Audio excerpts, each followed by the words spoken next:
ഇതാണ് മൗലൈ ഇദ്രീസ് ഒന്നാമൻ്റെ മക്ബറ.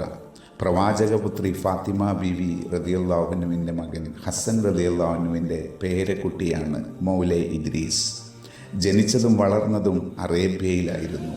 ഡമസ്കസിലെ ഖിലാഫത്തിൻ്റെ അനന്തരാവകാശിയായിരിക്കെയാണ് മൗലൈ ഇദ്രീസ് ഡമസ്കസിൽ നിന്നും മൊറോക്കോയിലേക്ക് പലായനം ചെയ്യുന്നത്. AD 788 അദ്ദേഹം മൊറോക്കോ എന്ന രാജ്യം സ്ഥാപിച്ചു. 791 ആയിരുന്നു അദ്ദേഹത്തിൻ്റെ വിയോഗം. പിന്നീട് മകൻ ഇദ്രീസ് രണ്ടാമനായിരുന്നു അധികാരം ഏറ്റെടുത്തത്.